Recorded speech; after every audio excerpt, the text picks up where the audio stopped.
Hello everybody, Marcos Vegas for the Boxing Channel, standing here with the undefeated Brandon Bam Bam Rios, taking on Mike Alvarado, coming up next weekend at the Mandalay Bay. Brandon, when this fight comes, and when the bell rings on that Saturday night in Vegas, is it going to be the start of round number 8, like you never finished round number 7? It's going to be exactly like that. Everybody's excited. I'm very excited about this fight again, and you know, it's going to be another war. So I know he wants to prove points, so it's going to be one hell of a fight again.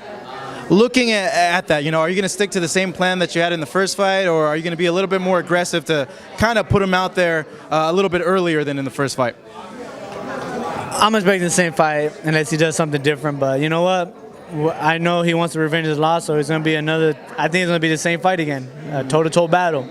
He's going to try to keep me on the outside, on the reach, but at the end of the day, it's not going to work too long, so he's going to come back out and fight.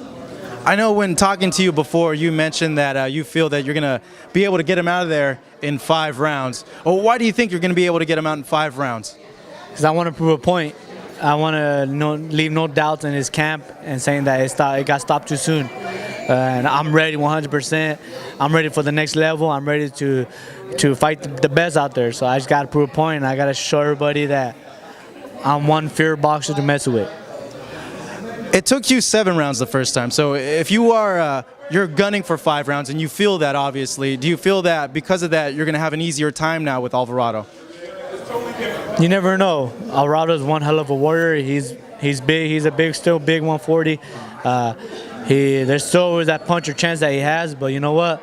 I'm ready, and I'm just going to show the world what I can do when I'm ready, and I feel great right now.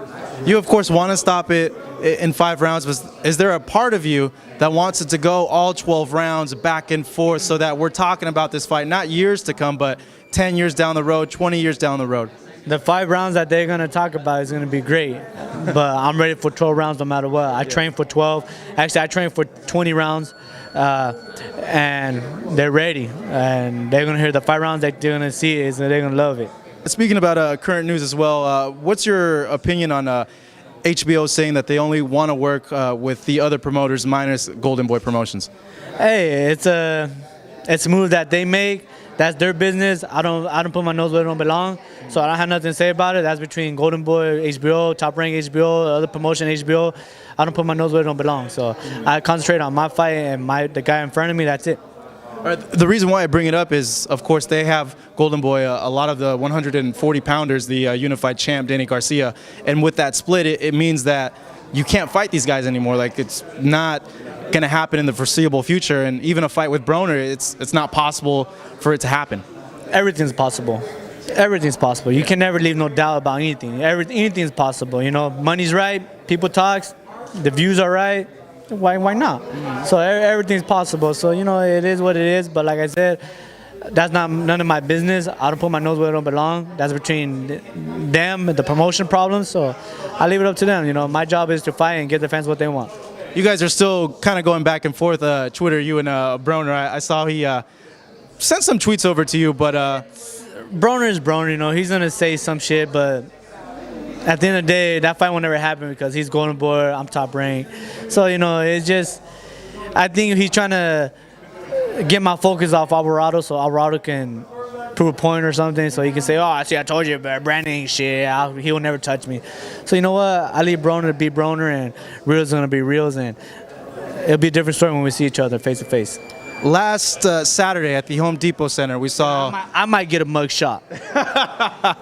Last Saturday at the Home Depot Center, we saw Ruslan Provodnikov and Timothy Bradley go back and forth. Hell of a fight. Yeah, I was going to ask you, what did you think about that fight? Hell of a fight. I was a fucking fan, dude. I was at my house with my wife and my family watching it. I was jumping up and come on.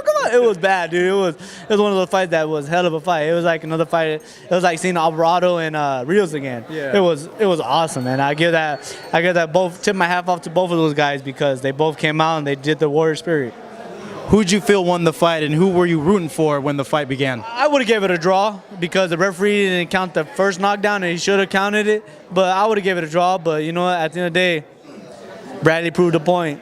He's a warrior. The Russian, I never seen the Russian before, and I'm a fan now. Freddie Roach mentioned to us that after the fight, he was told that they wanted to give Ruslan the winner of your fight and Alvarado. What do you think about that? Well, me and Alvarado get it on first, so I'm not worrying about whoever is after. So right now, it's Alvarado and Rios time. If that's something that they got to talk to my manager about. Cameron Dunk is the man. He does my job. He does the work. He finds me the fight. So if he feels it's the best move for my career, I'm up for anything. But right now, it's Alvarado and Rios. That'd be World War III, you and Provodnikov, I think. Alvarado's World War II, so we're worrying about World War II right now. We can't leave to another battle after the second battle I haven't fought yet, so we got to fight the second battle first. Of course, as I can see you focused as always. Brandon, good luck next Saturday night. This man right here going up against Mike Alvarado. It's going to be quite a banger. Keep right here to the Boxing Channel as we'll have exclusive post-fight coverage the night of the fight.